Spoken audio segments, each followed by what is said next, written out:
Start recording for section 2. So like I said, the sump should be running the Apache and the MySQL, and then after that, in your drive C,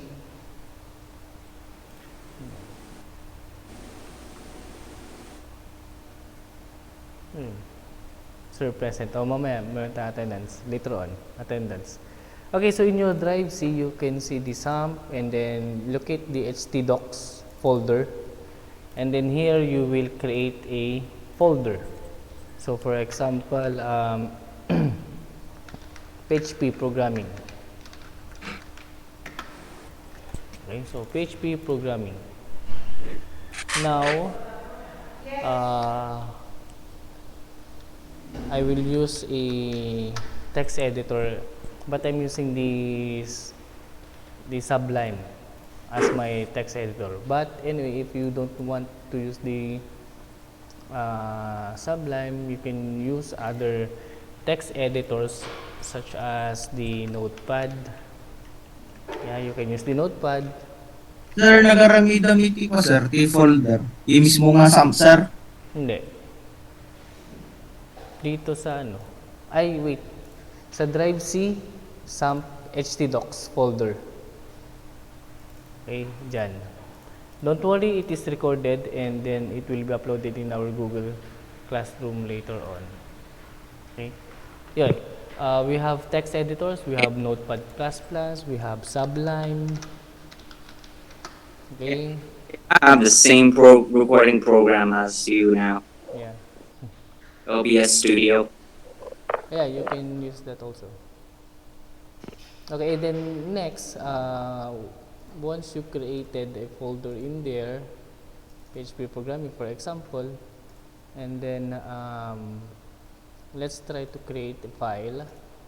So for example, look at this one. Example, save that in my drive C, sump htdocs, then PHP programming. So for example, my web page PHP.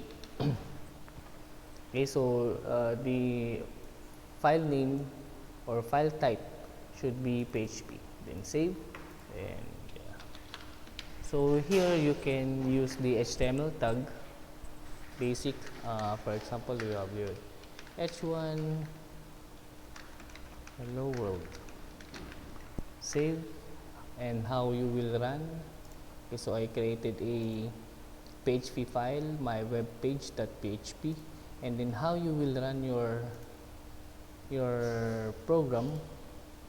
Just go to your browser and then put localhost in your PHP in your information management one. You use the PHP admin to open the database, right? Now here, you just change the PHP admin to the name of your folder.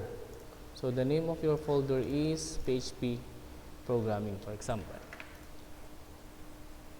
Then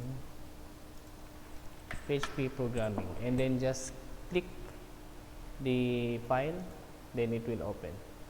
Now let's talk about the default files of the PHP.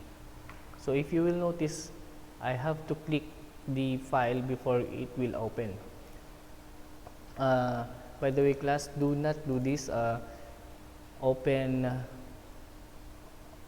your file directly with the browser. For example, here, open with Google Chrome. So it will not work. Okay. So see to it your sump is running, and then after that, go to localhost, and then the name of the folder, then there. Okay. Now we have default files in PHP. The default files or file name are we have the default. So if you use the default as the file name, then If you will run your program, then it will redirect without clicking the file. Okay, another default is the home.php. So when you refresh, then it will redirect to the default file. And then last is we have the index. So most of the programmers, they are using the index as the file name of the default file name. Okay. Yeah. Okay. So for now, I'll be using the index as my home page. The default home page is the index. Now, let's open this one in my text editor. So hello world. So we have the HTML. So let's try to remove this one and let's talk about the PHP. So I'm using the W3 School or the tutorialspoint.com as my reference. For example, for the PHP, so take note that the PHP is a programming language.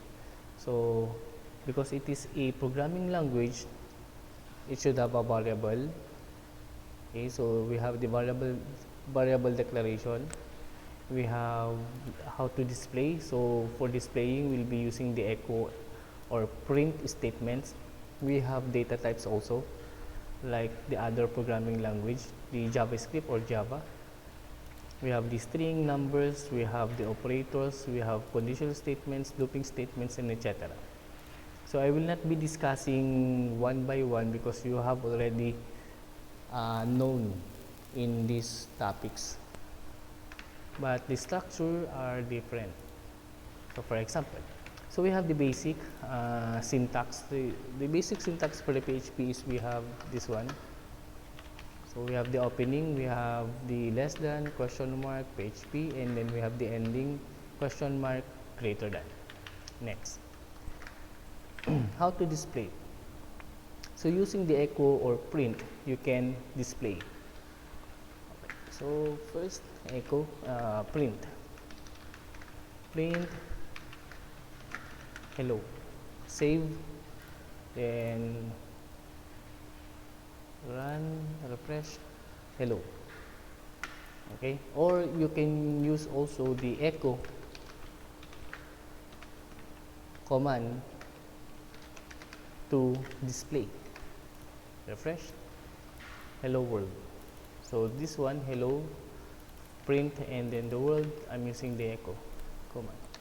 But majority of all the programmers, they are using the echo. We are using echo. Okay, next, variable declaration. So that is how you will display.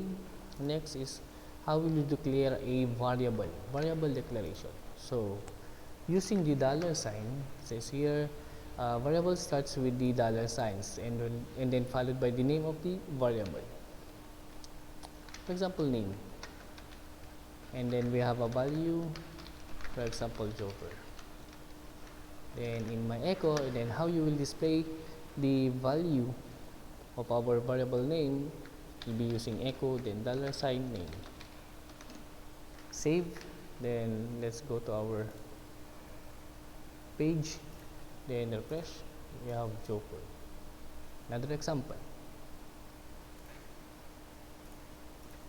Okay, another example.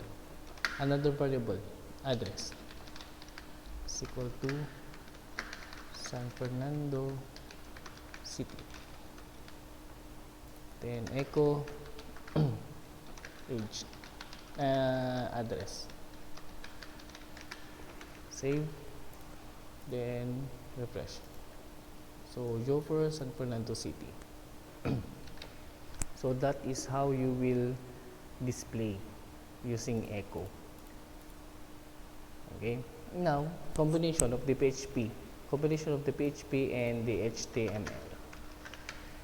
Okay, for the Sublime automatic, when you put HTML and you press the tab key in your keyboard, it will automatically generate this line of HTML tags or codes or command. Here, so for example, combination. So let me remove this one. H1. So in my H1, I want to put my name, display it in here. So to do that, so inside my HTML, I'll be putting the PHP.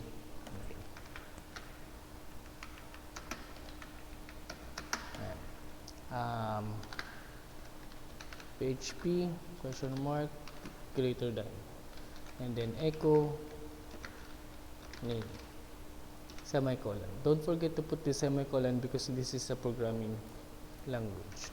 So let me remove. Okay, so here I have the variables, and then here I have the display. Save, refresh. Name Joffer. Next, how about the address? Address, for example, H2. So again, we have the PHP code, then echo address. Save. Oh, don't forget to put the semicolon. Save, then refresh. Okay. Yeah. So we have Joffer and San Fernando City. Okay, so this is another example.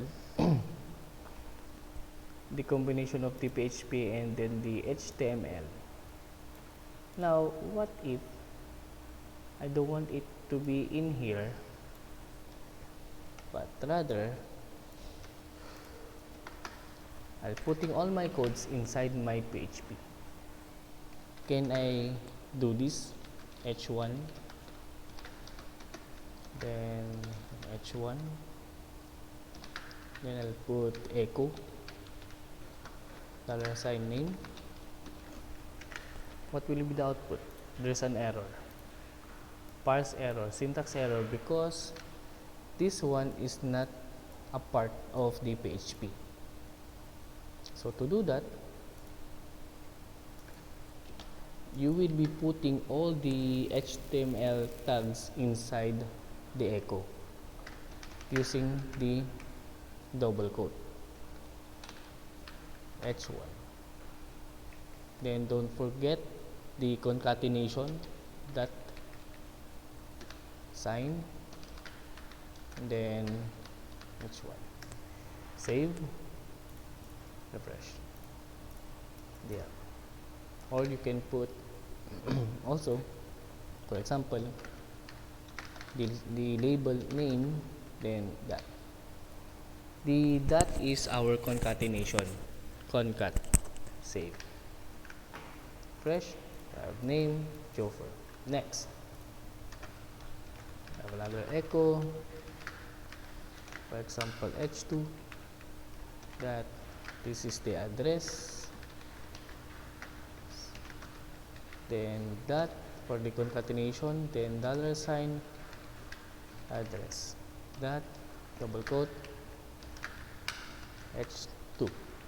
Then don't forget the semicolon. So the output will be this one. Okay, there you have the name and address. That is for the variable declaration and value.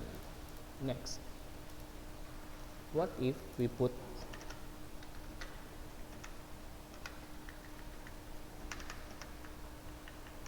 numbers?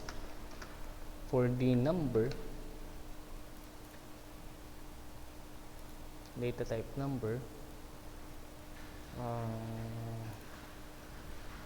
so integer, but here when you put an integer, so an integer type is non-decimal number between negative this numbers to between this one. Okay, so how to declare a integer?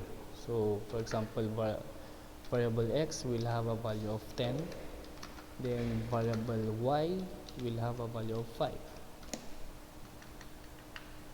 Okay, then here you can equate display the value of variable x. Save. Then let's go to our web page. Then we have 10. Next.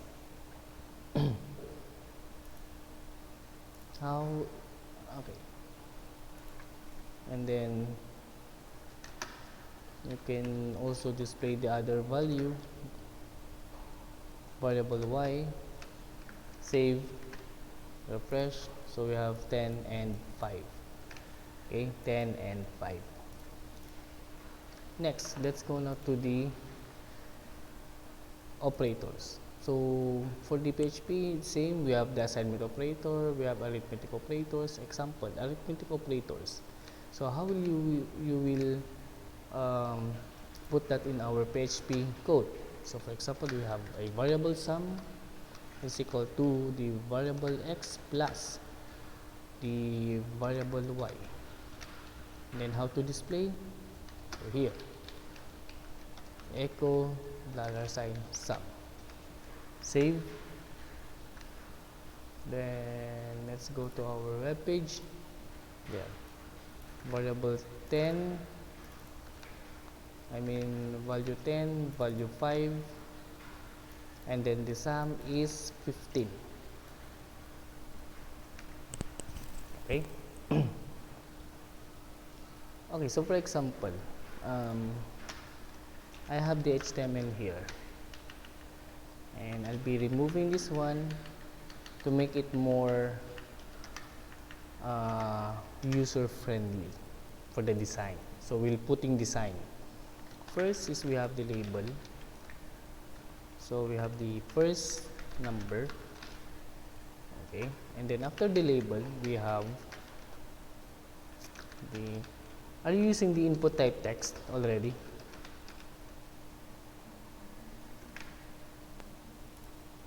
Class Galvez, Mr. Sir, Galvez. Dalawa pala no, Adrian and Jalen. Anyway, Adrian Galvez, during your platform-based web, sir. did your teacher introduce to you the form tag? Yes, sir. Form. Yeah, okay, good. So here, so for example, form input type text, and then we have another label for the second number. And save.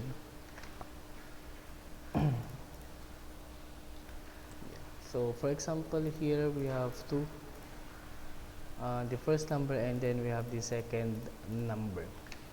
Now I want the value of my variable x10 will be my first number. So here you can put the value is equal to, then don't forget to put the PHP question mark, okay, and then echo $x semicolon. Okay, so let's try, save. What will happen? Refresh. 10. For the second number, same text, the value is equal to, don't forget to put the PHP, then before you will display the value of y, then don't forget the semicolon. Save. Refresh. F5. Then we have the first number and we have the second number. Okay. Next, how about this one? Okay, for the sum,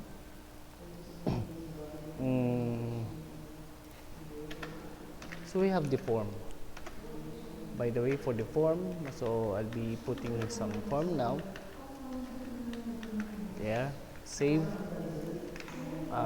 form. There's form handling, get and post.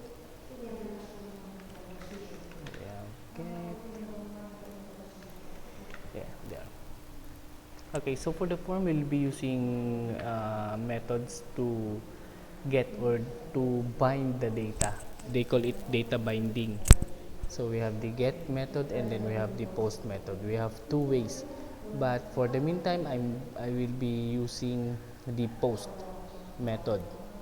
Okay, so we have the post method. Example.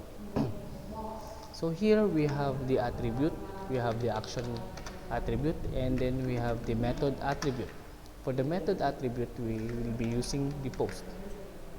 Next, if you have a form, then you should have a submit or button. So input type submit, save, and refresh. So we have 10 and 5, then submit. So nothing happened because um, we have post there.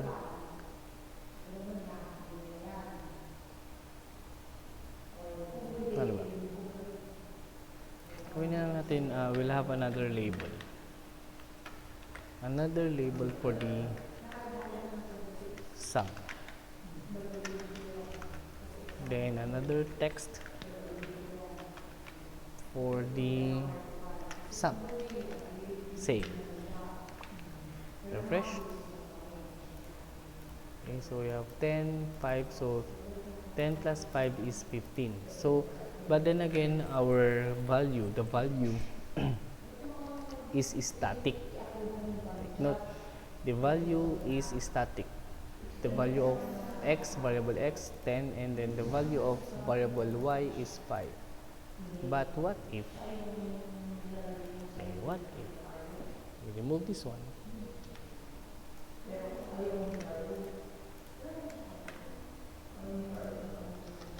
Oops. Yan muna. Okay.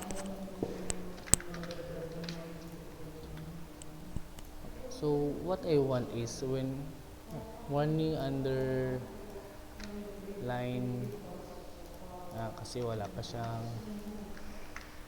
because of this one value. Okay, so let's go over again. First HTML. Sige, HTML. HTML. We have label. Okay, so for example, first number. Oops. We have input type text. Okay, good. Then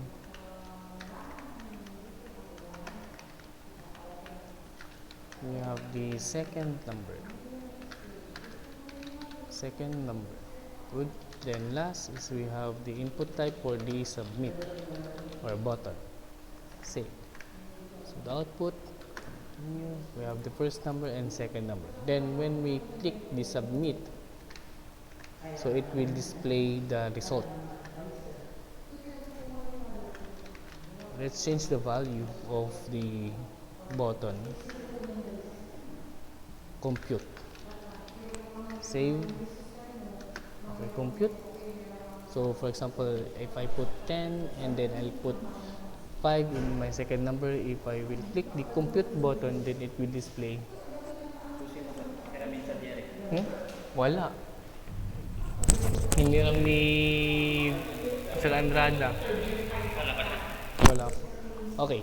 So for example, if I put 10 and 5, then I click compute, then it will display sum 15.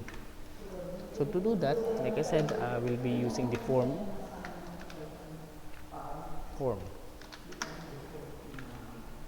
Okay. Yeah, the form. Then we have attributes in here. We have action. For the meantime, it's blank, empty. And then we have the method we'll be using. For the meantime, we'll be using post, but it's up to you. If you want to read the get method, then you can use the get method. Okay, so we have the action, empty, and method is post.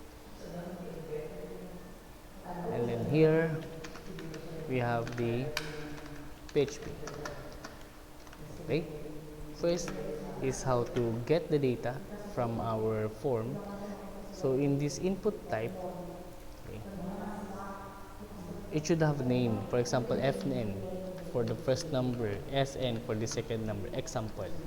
So those are the name. Then here, I'll be creating another variable. Fn is equal to $_post, open and close square bracket, then the name, fn, then semicolon. Then sn, sn. This is just only a variable, so you can change that one.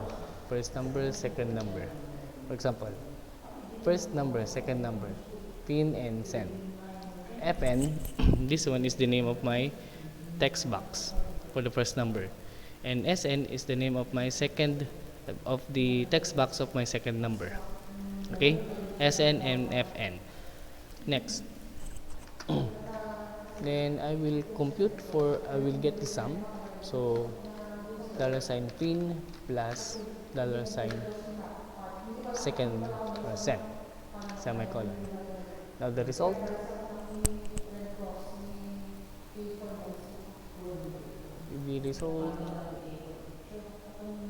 here. So for example, ito na lang. Here. Sum PHP, then echo to display sum, semicolon, save. Yan na lang. Okay. Save. Let's try. Refresh. Okay, so don't worry about this one, Fn and Sn, because it says that we don't have any yet value for the Fn, first number, and second number. We don't have anything to compute. So that's why we have an error. But later on, I will be discussing to you the solution for this error. 10 and 5 compute, so we have 15. Okay, 15. There. Another example. Yeah. So that is how you will put input and then compute. Oops, there's an error because it's empty. 9, 7, compute 16. Okay, so another, for example, conditional statements. Yan na lang, conditional statements. Let's try to create another file. No, ito na. Okay. Let's have a condition. So if the first number is less than the second number, then what? Then echo less than. Save. So let's try.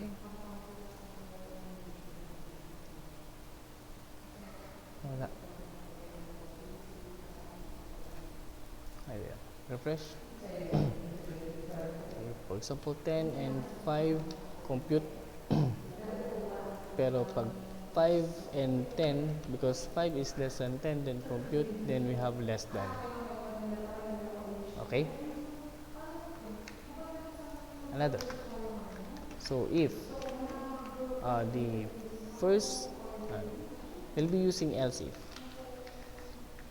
if the first number is greater than the second number, then echo